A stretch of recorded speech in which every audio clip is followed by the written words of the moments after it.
আজকে আমি তোমাদের দ্বিতীয় ক্লাস নিয়ে আসলাম। কালকে আমি আলোচনা করছি প্রেজেন্ট ইনডিফিনিট টেন্স। আজকে আমি স্টার্ট করছি পাস্ট ইনডিফিনিট টেন্স।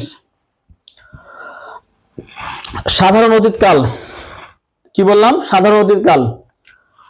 যা শিখেছো আগে সব রিমুভ করো, মডিফাই করো। আজকে শর্ট টেকনিক্সে আমি একটা সামান্য ছোট্ট শব্দের মধ্যে পাস্ট ইনডিফিনিট টেন্সটা দেখাবো। এখন দেখা যাক পাস্ট মানে অতীত, ইনডিফিনাইট, ডিফিনাইট এর বিপরীত ইনডিফিনাইট, অনির্দিষ্ট। কি? অনির্দিষ্ট, অনির্দিষ্ট, অনির্দিষ্ট। তো অতীতের অনির্দিষ্ট সাধারণ অতীতকাল, এই টেন্সটাকে পাস্ট ইনডিফিনিট টেন্সকে কেউ বলে সিম্পল পাস্ট, হতে সিম্পল পাস্ট টেন্সও বলে, সিম্পল পাস্ট টেন্স, কিছু কিছু গ্রামারে না বলে। এখন আমাদের মূল কাজ সংজ্ঞাতে পাস্ট ইনডিফিনিট টেন্স কি। আমি তো লম্ব ক্লাসে আমি আলোচনা করেছি, যেটা অতীতে ঘটেছিল, অতীতে যেটা করা হয়েছিল, তো সেটা হবে কি পাস্ট ইনডিফিনিট টেন্স। শর্টকাট হিসাব, আজকে আমি যা করছি তার বিহাইন্ড আছে, পেছনে যা যা ঘটেছে সবই হবে পাস্ট ইনডিফিনিট টেন্স। অর্থাৎ আজকে হচ্ছে 2025 সাল, আজকে যে ডেট, এই ডেটের পেছনে যা যা ঘটেছে বা ঘটেছিল সব হচ্ছে পাস্ট ইনডিফিনিট টেন্স, সব হচ্ছে কি পাস্ট ইনডিফিনিট টেন্স। আমি নদীতে সাঁতার কেটেছিলাম, আমি ফুটবল খেলেছিলাম, আমি ক্রিকেট খেলেছিলাম, আমি মাছ ধরেছিলাম, আমি বই পড়েছিলাম, আমি নদীতে যেতাম। এখন আমার কোশ্চেনটা হচ্ছে কি, লম্ব শব্দটা তোমাকে বুঝিয়েছি আমি, লম্ব, যে এই লম্বর লম থাকলে কি বলেছি? Past indefinite. লম থাকলে কি হবে? Past indefinite. লম্বর লম থাকলে আমার নিজের থিওরি আছে, মনে রাখবে, লতা আর মনির সম্পর্কে আমরা শিখাবো পাস্ট ইনডিফিনিট টেন্স। কার সম্পর্কে শিখাবো? লতা এবং দুইজন মনি, তারা দুইজন খুব রিলেশনশিপ করে এই টেন্সকে ডেভেলপ করেছেন। মনে করো যে লতা আর মনি, লতা আর মনি। তথা আমি বলেছি অতীতের ঘটনা বলা হচ্ছে করতাম, যেতাম, খেতাম, ধরতাম ইত্যাদি। অতীতের অভ্যাসগত কর্ম যেটা, সেটা হচ্ছে ত দেওয়া আসবে। আমি দরখাস্ত লিখতাম, আমি কথা বলতাম, আমি নদীতে যেতাম, আমি বই পড়তাম, আমি লিচু খেতাম, আমি মাছ ধরতাম, অতীতের ক্ষেত্রে। আর লম তো শিখেছে আর নি। যখন বলেছি তোমরাকে নি যদি থাকে কোনো ক্রিয়ার শেষে, এর আগে প্রথম দিন বলছে নানি, নিটা মনে রাখবা। কি মনে রাখবা? নি। আর আগের যে যা যা শিখেছে সব রিমুভ করো, remove your mind from your past experience about the past indefinite tense. ওই যে করেছিলাম, পড়েছিলাম, ধরেছিলাম, খাইছিলাম, পড়িয়াছিলাম, অনেক অনেক অনেক অনেক অনেক অনেক চিনবার উপায়, 2-3 লাইন চলে যায়, ওগুলো মনে রাখতে হবে না। শর্টকাট মনে রাখো, লতা আর মনির সম্পর্কে আমরা পাস্ট ইনডিফিনিটে শেষ করব। লতা আর মনির সম্পর্কে ক্লিয়ার। লম্বর ওখানে বাদ যাচ্ছে, ওই লমন ইচ্ছা আর আবার এক্সট্রা হয়ে দিচ্ছি ত, আমি সেট করলাম লতামণি, ত থাকবে। এখন কোশ্চিন হচ্ছে, আমি তো বলেই দিয়েছি কোন সময় চেঞ্জ হবে না, সাবজেক্ট, অবজেক্ট, এক্সটেনশন, এরা মৃত্যুর আগ পর্যন্ত হচ্ছে ফিক্সড। মৃত্যুর আগ পর্যন্ত কি হচ্ছে? Fixed, no change, no change, no change. Clear? কখনো চেঞ্জ হবে না। এই জায়গাটুকু শুধু পরিবর্তন হবে। কোন জায়গাটুকু? এই জায়গাটুকু।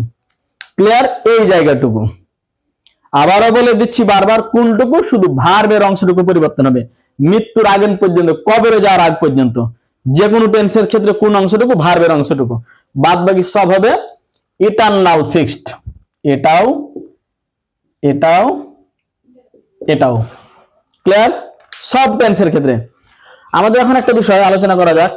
আমরা ভার্বের কয়টা ফর্ম পাই? 3টা। একটা প্রেজেন্ট, আবারও বলছি প্রেজেন্ট, তারপর বলছি পাস্ট, তারপর বলছি পাস্ট পার্টিসিপল, পাস্ট পার্টিসিপল। এটাকে বলে গ্রামার, এটা V1, এটাকে বলে V2, আর এটাকে বলে V3। যেমন eat, at, eaten. Clear? See, saw, seen. Do, did, done. আমরা গতদিন বলেছি এই লাইনটা শুধু প্রেজেন্ট টেন্সেই ব্যবহার হয়, প্রেজেন্ট ইনডিফিনিট টেন্সে বলেছি। আর এই মধ্যের লাইনটা মৃত্যুর আগ পর্যন্ত শুধু পাস্ট টেন্সে ব্যবহার হবে। কোন পাস্ট? Past indefinite. শুধু এরা ব্যবহার হবে কি পাস্ট ইনডিফিনিট টেন্সে, এরা শুধু ব্যবহার হবে পাস্ট ইনডিফিনিট টেন্সে, কোনো টেন্স হবে না। আর ওনারা ব্যবহার হবে শুধু পারফেক্ট টেন্সে। কোন টেন্সে? পারফেক্ট টেন্স, আর কোন টেন্সে ব্যবহার হবে না এনাদের। তাহলে এটা প্রেজেন্ট টেন্স হবে, এটা পাস্ট টেন্স। এই আমরা ভি2 বলতে সব বুঝি কি পাস্ট ইনডিফিনিট টেন্স। কি বলি? Past indefinite tense. Clear? Past indefinite tense, past indefinite. Clear? এখানে হলো এখন একটা কোশ্চেন যে আমরা কিভাবে বাক্যগুলো ইংলিশ করব। এক্সাম্পল দিচ্ছি।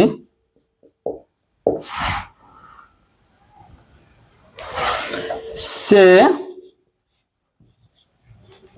গতকাল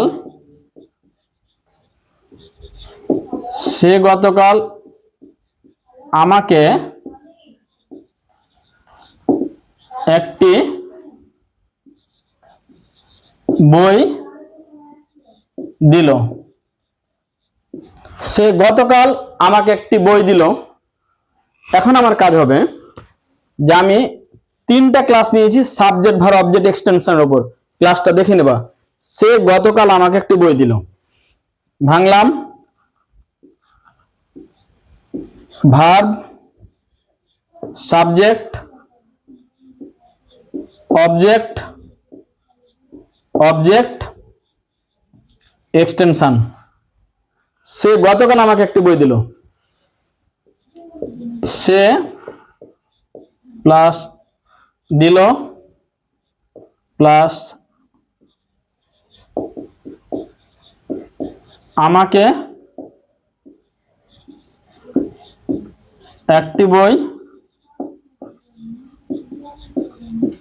গতকাল। ক্লিয়ার করলাম? কোনটা চেঞ্জ হচ্ছে আমাদের? এই অংশটি, যেটা বলেছি মুভিং, যেটা বলেছি কি মুভিং। টেন্স মানে বলেছি ফাংশন অফ ভার্ব। এই অংশটা চেঞ্জ হবে। এটা কোন পার্ট হবে? ভি2 হবে। কি হবে? ভি2। বাকি সব ঠিক থাকবে।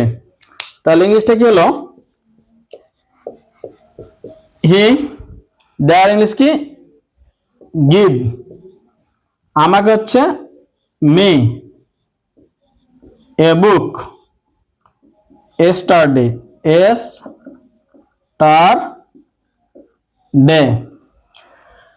আমাদের প্রথম অধ্যায় হচ্ছে কি ভার্ব দিলাম, কিন্তু আমাকে করতে হবে কি ভি2 করতে হবে এই লাইন। তাহলে আমাদের কি give, gave, given, give, gave, given, এই অংশটা হবে। যখনই আমরা ভার্বের এই ভি1 থেকে ভি2 করে দেব, ভি1 থেকে ভি2 করব, তখন অটোমেটিক্যালি চেঞ্জ হবে present indefinite past indefinite. All rules এর ক্ষেত্রে, সব কিছুর ক্ষেত্রে যখন ভি1 থেকে তুমি ভি2 তে নিয়ে যাবা, তখনই প্রেজেন্ট ইনডিফিনিট থেকে কি হবে? Past indefinite. তাহলে এই গিভের জায়গায় আমি করব কি গেভ। এখানে কি করব আমি? গেভ। আচ্ছা, গিভ দিলাম, গিভ, এখানে কি হবে? গেভ। কি হবে? গেভ। ক্লিয়ার? গিভ থেকে হবে কি গেভ। তাহলে এখানে আমাদের চেঞ্জটা হচ্ছে কি ভি1 থেকে হচ্ছে ভি2। ক্লিয়ার? কোনো চেঞ্জ নেই। Subject object extension eternal before the death, that will not be change. Subject object extension কোনোদিন চেঞ্জ হবে না, শুধু কার অংশটা চেঞ্জ হবে? ভার্বের অংশটা। ক্লিয়ার? আরেকটা উদাহরণ দিচ্ছি। আমি আনিকাকে সাহায্য করিলাম। সাহায্য করিলাম। Clear? Subject, object, verb. Clear? এখন আমি যোগ দিলাম কি, আমি প্লাস সাহায্য করিলাম প্লাস আনিকাকে,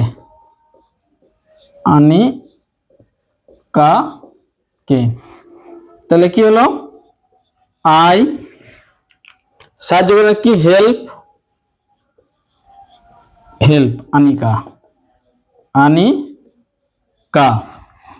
এখানে আমরা কি করব, ভি অনুযায়ী কি হবে, V2 হেল্প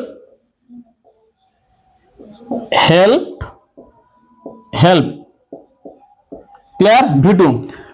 তাহলে এখানে হবে কি, হেল্পের জায়গা হবে হেল্প, ইডি যুক্ত হলে হয়ে যাবে। ক্লিয়ার? ইডি যুক্ত হলে হয়ে যাবে। ক্লিয়ার হয়েছে? এ হচ্ছে থিওরি। কোনটা চেঞ্জ হচ্ছে, শুধু ভার্বের অংশ। কোন অংশ? ভার্বের অংশ। ক্লিয়ার? ভার্বের অংশ। ক্লিয়ার? এখন যদি আমাদের নেগেটিভ করি, যদি আমরা নেগেটিভ করি, আমি একটা উদাহরণ লিখি। তাহলে আমি তাকে সাহায্য করিলাম না, একটু দেখা যাক, সাবজেক্ট অবজেক্ট সাহায্য করিলাম না। তাহলে কি হলো, আমি প্লাস সাহায্য করিলাম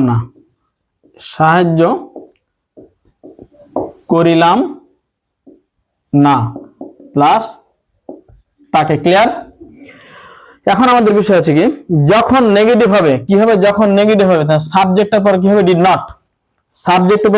নট। আর যখনই ডিড নট হবে তখন ভার্বের ভি অন হয়ে যাবে, কি হবে, ভি অন হবে। তাহলে ডিড নটের পর কি হবে, ভি অন হবে। ভি অন হবে। তাহলে আই ডিড নট, তাহলে ভি অন, সাহায্য করিলামের ও প্রেজেন্ট ফর্ম হবে, কি হবে, হেল্প হবে। আই ডিড নট হেল্প তাকে, হিম। শুধু কোন অংশটা পরিবর্তন হচ্ছে, ভার্বের অংশটা। কোন অংশটা? ভার্বের অংশটা। ক্লিয়ার? আর একটা উদাহরণ দেখা যাক। তিনি আমাকে বইটি দিলেন না।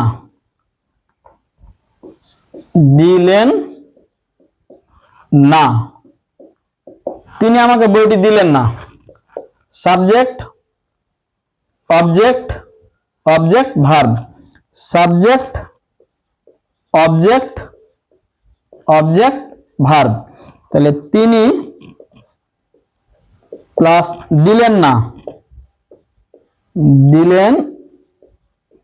না প্লাস আমাকে কমা বইটি। তাহলে হি হলো স্ট্রাকচার, ডিড নট হলে ভার্ব ভি অন। তাহলে ডিড নট, দেন ইজ কি, গিভ মি দা বুক। কোনটুকু চেঞ্জ হচ্ছে, জাস্ট শুধু ভার্বের অংশটুকু। কোন অংশটুকু? ভার্বের অংশটুকু। তাহলে subject fixed, object fixed, extension fixed, আমার কিচ্ছু দেখার দরকার নেই, শেষ অংশটুকু দেখানোর কথা। ক্লিয়ার? আরেকটা নেগেটিভ দেখা যাবে, ধরুন যেমন সে স্কুলে যায়নি, তাহলে নি থাকলে কি পাস্ট বলেছি, সে স্কুলে যায়নি। তাহলে সে প্লাস যায়নি প্লাস স্কুলে, he did not go to school. তাহলে এই বেসমেন্ট থেকে আমাদের আরেকটা স্টেপ হচ্ছে ডিড নট। যখনই নেগেটিভ হচ্ছে তখনই ভার্বের কোন ফর্ম হচ্ছে, প্রেজেন্ট ফর্ম। এখন দেখা যাচ্ছে বাক্য কারেকশনের ক্ষেত্রে, primary, BCS, any comparative job, যে কোনো জবের ক্ষেত্রে এই গঠনগুলো আমাদের জানতে হয়, যে সেন্টেন্স কারেকশনের ক্ষেত্রে। তো আমরা অনেক সময় এলোমেলো হয়, কারণ বেসিক দিয়ে পড়ানো নেই। তাহলে ডিড নট এর পর কি হয়, ভার্বের ভিএন হয়। ক্লিয়ার? আমি আরেকটা উদাহরণ যাই এখন। আমি কি তাকে সাহায্য করিলাম,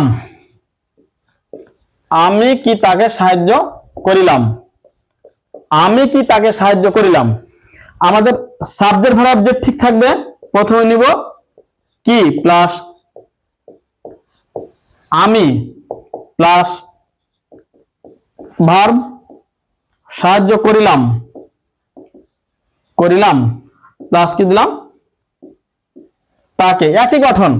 তাহলে আমাদের এখন কোশ্চেন হচ্ছে কি সাবজেক্ট আই, সাহায্য করে ইংলিশ হচ্ছে হেল্প, তাকের ইংলিশ হচ্ছে হিম, আর এখানে কি বসছে ডিড বসছে, কি বসছে ডিড বসছে, কি বসছে ডিড। তাহলে যখনই ডিড বসছে তখন এখানে ভার্বের কোন ফর্ম হচ্ছে ভি অন হচ্ছে। ইয়ানি স্ট্রাকচার যখন ইন্টারোগেটিভ হবে, এখানে ইন্টারোগেটিভ হবে, ডিড হলে এখানে ভার্বের ভি অন হবে প্রেজেন্ট ফর্মে। তাহলে অ্যাসার্টিভ বাক্যের ক্ষেত্রে শুধু ভি টু, বাদ বাকি যখন নেগেটিভ হবে তখন ভি অন, ইন্টারোগেটিভ হবে তখন ভি অন। তাহলে কোন অংশটুকু চেঞ্জ হচ্ছে, শুধু ভার্বের অংশটুকু। কোন অংশটুকু ভার্বের অংশটুকু, অন্য কিছু চেঞ্জ হবে না, অন্য কিছু চেঞ্জ হবে না। এখন আরেকটা উদাহরণ দিক, আমি কি তাকে সাহায্য করিলাম না, আমি কি তাকে সাহায্য করিলাম না ইন্টারোগেটিভ। আমি কি নাকে সামনে নিলাম, আমার থিওরিতে কি নাকে সামনে নিলাম, তাহলে ডিডেন্ট হলো, কি হলো ডিডেন্ট। এখন একটা কোশ্চিন, ডিডেন্ট হলো সামনে, didn't plus subject plus verb plus object, একই স্ট্রাকচার। বেস থেকে জাস্ট কি নেগেটিভে ডি নট হচ্ছে, ডিড নট হচ্ছে, ইন্টারোগেটিভ ডিড হচ্ছে, আর ইন্টারোগেটিভ নেগেটিভ যখন হয় তখন ডিডেন্ট হচ্ছে। কিছু কিছু গ্রামার এটাকে ভাগ করে যে সাবজেক্টের পর নাউন প্রোনাউন দিয়ে, নট কে পরে দেয়, কোনটাতে আগে দেয়, আমরা ওদিকে যাওয়ার দরকার নাই, জাস্ট শর্টকাট কি ডিডেন্ট হবে। আর যখনই আমরা কোন সেন্টেন্স অক্সিলারি ভার্ব দিয়ে আমরা শুরু করব তখন ওটা হবে ইন্টারোগেটিভ, কি হবে ইন্টারোগেটিভ। তাহলে এটার সাথে কার সম্পর্ক, এখানটার সম্পর্ক, এটার সাথে কার এখানটার সম্পর্ক। ক্লিয়ার? ইনডিফিনিটের ক্ষেত্রে তিনটা বৈশিষ্ট্য বজায় রাখা হয় টেন্সের ক্ষেত্রে, একটু ঝামেলাপূর্ণ এগুলো। একটা হচ্ছে মূল ভার্বের ক্ষেত্রে, কি বললাম মূল ভার্ব।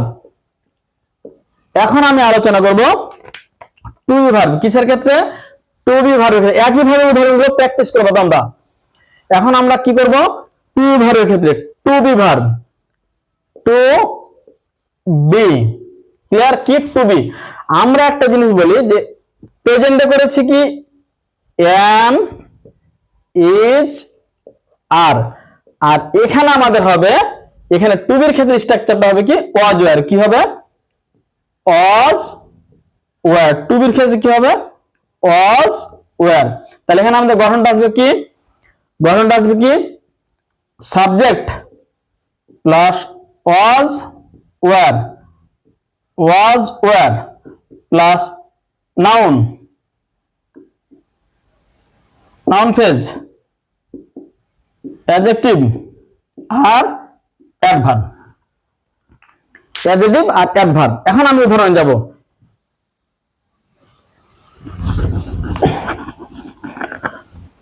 এটা একটা গঠন, এটা একটা গঠন। আরেকটা গঠন হবে কি এই টু হ্যাভ ভার্বের ক্ষেত্রে, কোন verb to have, to have ভার্বের ক্ষেত্রে আমরা জানি প্রেজেন্টের ক্ষেত্রে শিখেছি কি হ্যাভ হ্যাজ, আর এখানে হবে কি হ্যাড, এখানে হবে কি হ্যাড।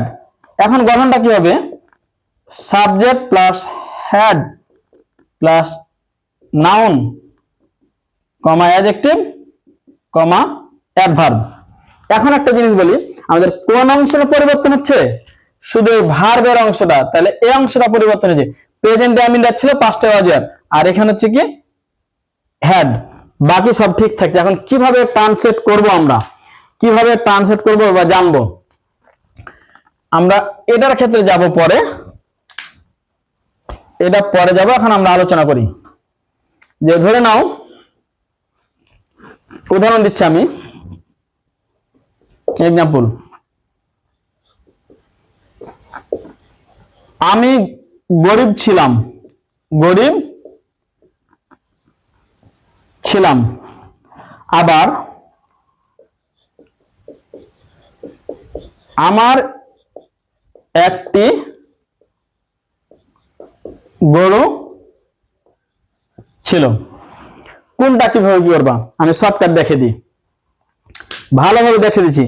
আমি গরিব ছিলাম আর আমার একটি গরু ছিল। এখানে আমরা এই অংশটা সাবজেক্টটাকে একটু ভালো করে বুঝবো। কি বুঝবো সাবজেক্টটাকে, আমরা সাবজেক্টটাকে ভালো করে বুঝবো। আমি একটু শর্টকাট থিওরিটা দিয়ে দিই, সাবজেক্টটাকে একটু ভালো করে বুঝবো। কোনটা? সাবজেক্টটা। এখন ধরুন আমি গরু ছিলাম, আমার একটি গরু ছিল, ছিলাম, ছিলে, ছিলেন, এগুলো কোনো অ্যাকশন থাকবে না, মুভিং কোনো কিছু থাকবে না, স্থির, কোনো অ্যাকশন থাকবে না। ছিলাম, আমি কবি ছিলাম, আমি গরিব ছিলাম, আমি ছাত্র ছিলাম, আমার একটি পুকুর ছিল, আমার একটি বড় বাড়ি ছিল, আমাদের কুকুর ছিল, আমাদের অমুক অমুক ছিল, এরকম।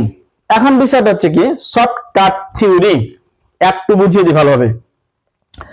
যদি আমি এটা জাস্ট দিলাম, যদি সাবজেক্টের সাথে, এখানে দেখাচ্ছি, যদি এই সাবজেক্টের সাথে র এর দের যুক্ত, র এর দের যুক্ত থাকে, তবে হ্যাড, কি হবে? হ্যাড। যেমন আমার একটি বাড়ি ছিল, এগুলো কোন টেন্স? সব পাস্ট ইনডিফিনাইট।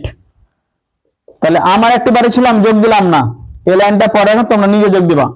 এখানে হবে কি, আমার সাবজেক্ট র আসছে, কি আসছে? র, আমার, আই, আর এই যুক্ত আছে র এর জন্য, তাহলে কি হ্যাড আসবে, I had a house. Clear? I had a house. তোমার ছিল, মনে করো আমি ইংলিশে বাংলা রাখি, তোমার বই ছিল। এখন বিষয়টা কি, আমি যোগ দিয়ে দিলাম, তোমার প্লাস ছিল প্লাস কি, বই। এখন দেখো, তোমার এরও আছে, ইউ হ্যাড এ বুক। কোন অংশটা চেঞ্জ হচ্ছে? ভার্বের অংশটা। কোন অংশটা চেঞ্জ হচ্ছে? ভার্বের অংশ, বাকি সব ঠিক থাকে, ভার্বের অংশটা। ক্লিয়ার? এখন আমি এখানে যাব, সাবজেক্টের সাথে যদি র এর দের যুক্ত না, তখন অজের। যেমন কেমন? আমি কবি ছিলাম, এখানেই লিখছি সুবিধার্থে, আমি কবি ছিলাম, ওটা আমি প্লাস ছিলাম প্লাস কবি, আমি কবি ছিলাম, আমি প্লাস ছিলাম প্লাস কবি।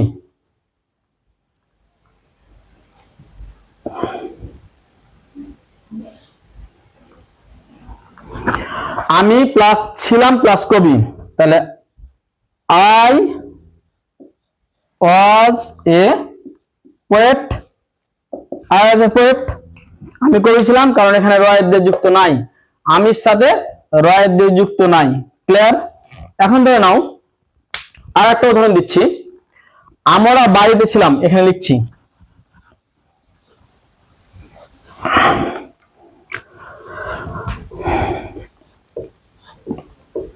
আমরা বাড়িতে ছিলাম। ক্লিয়ার? আমরা র এর দের যুক্ত হলে হ্যাড, র এর দের যুক্ত না হলে কি হয়? অজয়। তো আমরাতে তো র এর দের যুক্ত নাই, রা আছে, কি আছে? রা। তাহলে আমরা প্লাস ছিলাম প্লাস বাড়িতে, তাহলে আমরা হলো উই, বলেই দিচ্ছি, উই এর পর কি বসছে? War, we were. আর এই যে বাড়ির ইংলিশ হয় কি? হোম, আর তে বিভক্তি আছে, তার জন্য কি? আট home, we are at home. Clear? তাহলে এখানে আমাদের আর কনফিউশন থাকবে না, যদি র এর দের যুক্ত হলে হ্যাড, আর র এর দের যুক্ত না হলে অজয়ার। বাকি দেখো, এগুলো শুধু পরিবর্তন, কিন্তু কয়টা জিনিস পরিবর্তন নাই? Subject, object, extension, always no change. এখন একটা বিষয়, এটার ক্ষেত্রে আমি কবি ছিলাম না, স্ট্রাকচারটা করে দিই, সাবজেক্ট ওয়াজ বা ওয়ার নট ক্লিয়ার, আর বাকি অংশ থাকছে noun, noun phrase, adjective, adverb. কোনো প্রবলেম নাই। যদি এটা নেগেটিভ হয়, সাবজেক্ট প্লাস, ওটা তো নেগেটিভ করলাম, যদি ইন্টারোগেটিভ হয় তাহলে হচ্ছে কি was were plus subject plus বাকি ডট ডট দিলাম যা আছে তাই। আর যদি ইন্টারোগেটিভ হয় ওটা ওয়াজ নট ওয়ার নট। আমি শর্টকাট বলি, যে কোনো গঠনের ক্ষেত্রে যেগুলো টু ভার্ব বা অক্সিলারি ভার্ব থাকে সেগুলোকে নেগেটিভ করলে তাদের সাহায্যকারী ভার্ব নট বসাবো। কি বসাবো? Not, always. আর যদি ওটা ইন্টারোগেটিভ করি তাহলে সাহায্যকারী ভার্বটা কি সামনে আনবো আর লাস্টে ইন্টারোগেটিভ বা ইন্টারোগেশন চিহ্ন দিব। এটার ক্ষেত্রে একটু প্রবলেম আছে। এটার ক্ষেত্রে যদি আমরা নেগেটিভ করি, একটু এটা নিচে লিখি, এটার ক্ষেত্রে negative subject plus have not, বাকি সব ঠিক থাকবে, noun, noun phrase, adjective, adverb. Clear? এটা নেগেটিভ করলাম। যেমন সাপোজ আমার বাড়ি ছিল না, আমার বাড়ি ছিল না, তাহলে I had not house. Clear? তাহলে হ্যাড এর উপর নট দিলাম। আমি একটু আগে ওদের স্ট্রাকচারটা লিখি, তারপর বোঝা যাবে। এটা যদি আমরা ইন্টারোগেটিভ করি তাহলে হ্যাড প্লাস সাবজেক্ট প্লাস বাকি অংশ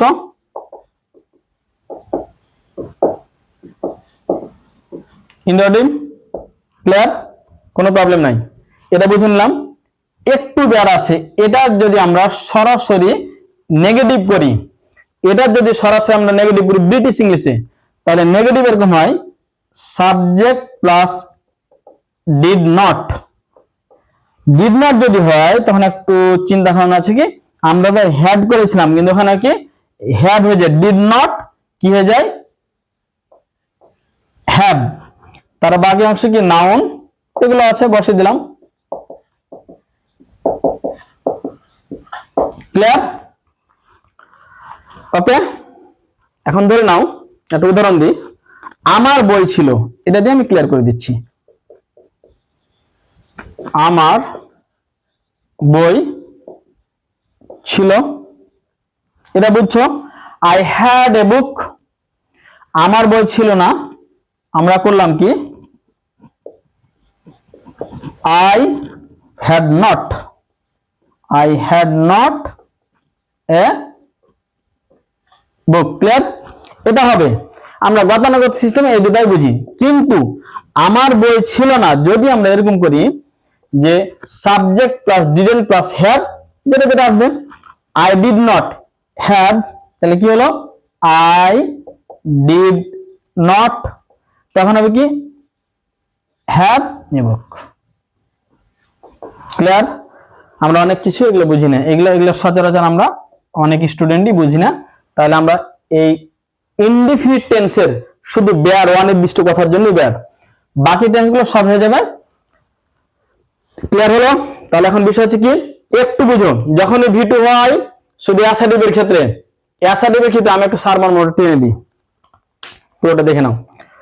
তাহলে লতামণির সাথে সম্পর্ক করেই কিন্তু এই টেন্সকে আমি ডেভেলপ করলাম, লতামণির সাথে সম্পর্ক করেই।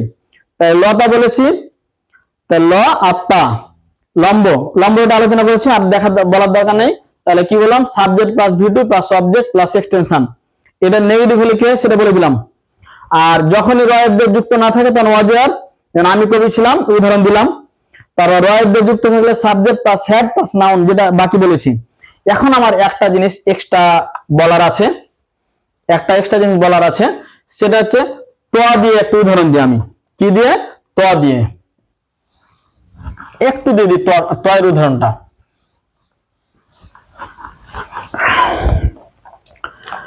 যখন করতাম, বলতাম, খেতাম, যেতাম, পড়তাম, তাম যদি থাকে, যদি তাম থাকে তাহলে আমরা একটা স্ট্রাকচার ইউজ করব, subject plus use to plus মূল verb plus object plus extension. এটা অতীতের অভ্যাস বুঝালে, আমি লিখছি না এখানে, অতীতের নিয়মিত অভ্যাস বুঝালে, এটা কিসের ক্ষেত্রে? অভ্যাস। আর লিখলাম না। অতীতের অভ্যাস বুঝালে, অতীতের অভ্যাস বুঝালে, অতীতের অভ্যাস বুঝালে ইউজ টু ব্যবহার হয়। কি ব্যবহার হয়? Use to. আর যদি অভ্যাস না বুঝাই তাহলে subject plus would, subject plus would, মূল ভার্ব, মূল verb plus object plus extension. আর একটা জিনিস বলে দিই, যদি কোনো গ্রামারে বা কোনো জায়গায় মূল ভার্ব কথাটা লেখা থাকে, কি থাকে? মূল ভার্ব, তখন এটা ভার্বের ভি1 বুঝবা। কি বুঝবা? ভি1 আজীবন। মূল ভার্ব বা প্রেজেন্ট ফর্ম বা ন্যাশনাল ফর্ম বা লিডিং ফর্ম বা মেজর ফর্ম, এগুলো পেলে বুঝবে কি ভার্বের ভি1, ভার্বের ভি1। এক একটা বই এক এক রকম আছে। ন্যাশনাল ভার্ব কোন কোন বইয়ে দেওয়া আছে, যেমন এভরিডে ইংলিশ গ্রামারে ন্যাশনাল ভার্ব বলে। এক একটা বই এক রকম, যা কোটা আমাদের দরকার নেই এখন। এখন বলি অভ্যাস বুঝালে, যেমন আমি নদীতে সাঁতার কাটতাম, যেমন আমি নদীতে সাঁতার কাটতাম। সাঁতার কাটা একটা অংশ, নদীতে একটা অংশ, ওটা তো এটা সাবজেক্ট, এটা এক্সটেনশন, আর এটা ভার্ব, কিন্তু এক্সট্রা আসবে কি? Use to. ওটা যোগ দিচ্ছি না। আই ইউজ টু সাঁতার কাটলে কি? সুইম, SWIM, সুইম, নদীতে, in the river, in the river. Clear? আর যদি এরকম হয়, আমি ফুল তুলতাম, অভ্যাস ধরো জিনিসটাকে, যদি অভ্যাস বুঝো তাহলে ইউজ টু ব্যবহার করবা, আর যদি অভ্যাস না বুঝো তাহলে উড ব্যবহার করবে। কি ব্যবহার করবা? উড। Both are right. আমি আর ডিটেলসে যাচ্ছি না, এইটুকু জানলে এনাফ তোমাদের। আমি আগামীকাল আবার তোমাদের ক্লাস নিব, ফিউচার ইন্ডিপেন্ডেন্স। তোমরা ক্লাসগুলো ভালোভাবে দেখো, না বুঝতে হলে তো আমি আছি। ভালো থেকো, আল্লাহ হাফেজ।